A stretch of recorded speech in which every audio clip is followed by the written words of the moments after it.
mais uma vez aqui no meu canal. No vídeo de hoje eu vou falar sobre planejamento semanal e gestão de tempo. Você já conheceu alguma pessoa que tem tempo para tudo? Você fala pra ela, vamos numa balada, vamos pro shopping, vamos pro passeio, e ela fala, claro, claro, é sempre pau pra toda obra. Então, essa pessoa muito provavelmente ela tem um planejamento semanal bem feito que permite que ela otimize o seu tempo. Agora, você já conheceu uma pessoa também que toda hora fala, não tenho tempo pra nada. Vamos fazer tal coisa, não tenho tempo, não tenho tempo. E aí você olha pra vida dessa pessoa e você fala assim, mas se você parar de ficar ali com seus amigos uma hora, mais ou menos, você vai ter tempo para ir fazer compra no mercado, sabe? Então, essa pessoa ela não vê tempo na rotina dela porque ela não planeja a rotina dela. E ela perde muito tempo com coisas que ela poderia gastar menos tempo. Então, ela não otimiza o tempo dela. Nesse mundo que nós vivemos hoje, é um mundo que é super rápido. A gente tem uma tecnologia que sai a cada minuto, a gente tem uma notícia que sai a cada minuto, tem um monte de fake news e tem um monte de coisas que realmente são relevantes para a nossa vida. E a otimização do nosso tempo é super importante para a gente dar conta de todas as tarefas que a gente precisa fazer. E otimizar o nosso tempo é dividi-lo em vários momentos que a gente precisa, para dar conta das atividades que a gente precisa.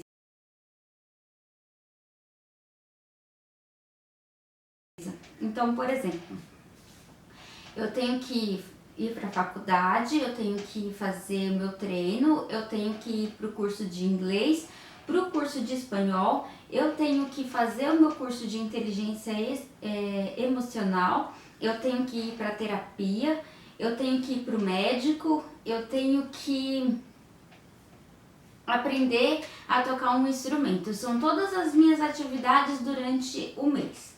Então, para dar conta de todas essas atividades, eu preciso otimizar o meu tempo. E aonde eu perco tempo? Eu preciso conhecer aonde eu perco tempo. Eu perco muito tempo jogando videogame, eu perco muito tempo lendo, eu perco muito tempo dormindo. E aí você vai pegar, por exemplo, se você passa 10 horas dormindo, você vai dormir 8 horas, que já é o suficiente. Essas 2 horas você pode acrescentar um treino de 1 hora, você pode acrescentar um curso de 1 hora, e aí você já otimizou 2 horas do seu tempo que você passava fazendo outra coisa. Não é interessante? Quando é que foi que eu comecei a planejar a minha semana?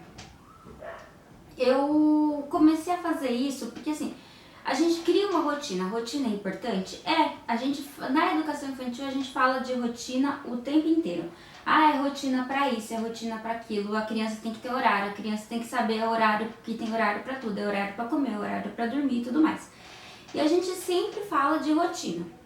Só que quando a gente vai ficando mais velho, isso meio que já fica ali impregnado nos nossos hábitos. Então a gente tem a rotina de acordar, tomar banho, escovar o dente, trocar de roupa e sair. Isso virou hábito, não é mais parte da rotina.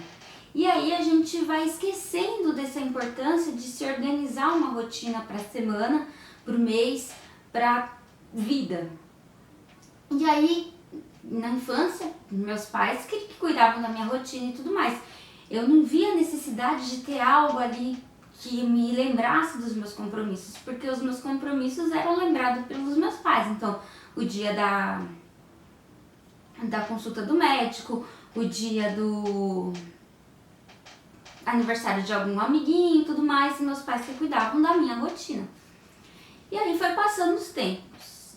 E aí eu cheguei no ensino fundamental 2, lá do 6º ano pra frente, e médio. E eu comecei a ficar louca porque era muita coisa para lembrar, trabalho de 3, 4 matérias para entregar no mesmo dia, dias que tinha que ir na casa de uma amiga fazer trabalho, fazer pesquisa, fazer entrevista na rua, e aquela coisa, um monte de coisa. Eu falei, peraí que eu não vou conseguir dar conta disso se eu não anotar. Foi quando eu comecei a anotar os meus compromissos. Foi o primeiro momento que eu comecei a desenvolver uma rotina para mim.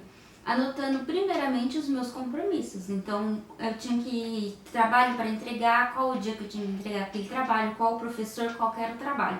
Anotava, deixava visível, todo dia eu batia o olho ali, eu sabia que eu tinha que fazer o trabalho até tal dia para entregar para aquele professor. E eu tentava seguir aquele cronograma ali para eu não ficar atrasada com as matérias e cumprir todos os meus compromissos, que era ir para os cultos, ir para os ensaios da igreja e também aí para a casa dos meus amigos, para o aniversário dos meus amigos, para as festas e para os passeios. Então foi assim que eu comecei a criar uma rotina. Conforme eu fui ficando mais velha, eu percebi que só aquilo dali não estava dando conta para mim. Por quê? Porque eu tinha uma demanda muito maior de responsabilidades que exigiam que eu tivesse uma gestão do meu tempo, que eu otimizasse meu tempo. Eu tinha mais cursos para fazer, eu tinha mais professores para dar conta, eu tinha trabalho que veio a entrar aí dentro da minha rotina, e então eu comecei a desenvolver uma rotina semanal, um planejamento semanal. E aí, segunda-feira eu colocava lá: eu tenho que ir no médico tal hora, eu tenho que fazer o curso de inglês tal hora, eu tenho que fazer o trabalho do professor e tenho 2 horas para estudar. E eu comecei a montar assim. E eu consegui assim com essa rotina até atualmente, né? Faz pouco tempo, na verdade, no começo desse ano de 2020, eu me vi com uma necessidade de ampliar essa minha rotina semanal, de deixar ela mais detalhada. Porque tava faltando coisa, tava faltando foco, sabe? Eu sabia que eu tinha que ir no banco, mas por que eu tenho que ir no banco? O que eu tenho que fazer no banco?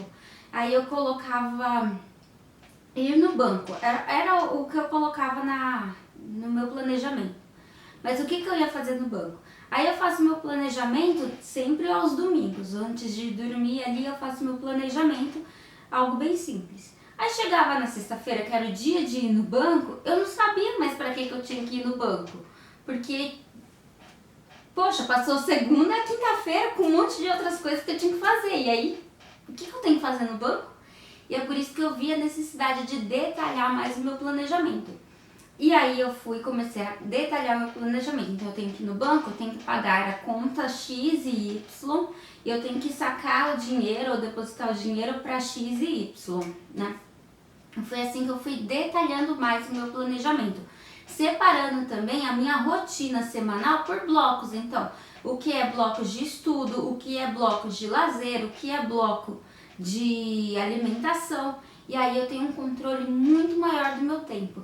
E olha só que interessante, eu descobri que mesmo já tendo aí um processo de rotina já criado como hábito, que eu sempre faço desde os meus 15, 16 anos, eu descobri que eu ainda tinha muito que gestar no meu tempo. Eu procrastinava em momentos que eu podia ali estar explorando, gravando vídeo pra vocês ou fazendo uma outra coisa. E era muito normal eu virar e falar pro meu marido: eu não tenho tempo, eu não tenho tempo, tenho que estudar. E eu recebia essa mesma resposta dele: eu não tenho tempo, eu tenho que fazer alguma coisa. E aí quando eu comecei a detalhar a minha rotina, eu comecei a encontrar momentos que eu podia tirar tempo dali. Por exemplo, se eu otimizo meu tempo de estudo declarando que eu vou estudar 2 horas por semana, dentro dessas 2 horas por semana, eu vou estudar essas 2 horas por semana. Eu não vou mexer no celular, eu não vou assistir, eu não vou parar, eu vou fazer 2 horas de estudo. E aí eu consigo otimizar meu tempo, porque o que acontecia? Eu destinava que eu tinha que estudar. E aí dentro do estudo eu parava meia hora para fazer um lanche, eu parava para conversar com alguém, eu parava para fazer o quê? E aquelas 2 horas que eu tinha destinado para estudo, eu levava 4, 5 horas. E aí eu gastava mais do meu tempo e nunca sobrava tempo. Por quê? Porque eu não me focava. E descobrir isso pela construção de uma rotina me fez ver aonde eu estava errando. E hoje eu tenho tempo, eu posso falar pro meu marido: vamos lá fazer alguma coisa, porque eu tenho tempo, eu não vou me enrolar com as coisas da faculdade, eu não vou me enrolar com as coisas do curso, eu não vou me enrolar com as coisas que eu preciso aprender, ou que eu quero aprender, porque eu consigo visualizar aonde eu tenho tempo, aonde eu posso tirar tempo, onde eu posso aumentar ali a minha quantidade de tempo. E para isso eu também preciso saber quanto tempo eu levo para fazer alguma coisa. Por exemplo, eu vou lavar uma louça, eu levo 20 minutos para lavar uma louça ou eu levo 10 minutos para lavar uma louça? Quanto tempo eu gasto dentro daquela atividade? Isso é importante para você poder colocar ali no seu planejamento uma atividade que corresponda ao tempo certo, que nem eu colocava lá que eu ia estudar 2 horas, mas eu levava 4 horas para estudar. Então, tinha uma divergência ali, aí eu colocava muita coisa no meu planejamento e eu não dava conta. E é por isso que a gente precisa ter essa consciência. E criar consciência a gente só cria quando a gente põe em prática. É por isso que criar rotina é importante. É interessante isso porque, como eu contei pra vocês um tempo atrás aqui nesse vídeo, eu não fazia isso porque eu não tinha noção do que era rotina, porque já era um hábito. E aí eu comecei nesse processo e hoje eu não me vejo mais sem escrever a minha rotina. Eu preciso dela para poder construir aí todos os meus objetivos, dar conta dos meus objetivos. É um processo que eu fui desenvolvendo e você também pode ir desenvolvendo com o tempo. Você vai aprendendo com seus erros e com aquilo que é a sua necessidade. Eu espero que vocês tenham entendido nesse vídeo um pouquinho do que é a gestão de tempo, o que vocês tenham entendido a importância da rotina e que vocês tenham entendido também o que é um planejamento semanal, certo? Eu espero que vocês tenham curtido. Se curtiram, deixa o seu like, compartilha com seus amigos, se inscreve no canal e a gente se vê no próximo vídeo. Grande beijo, tchau!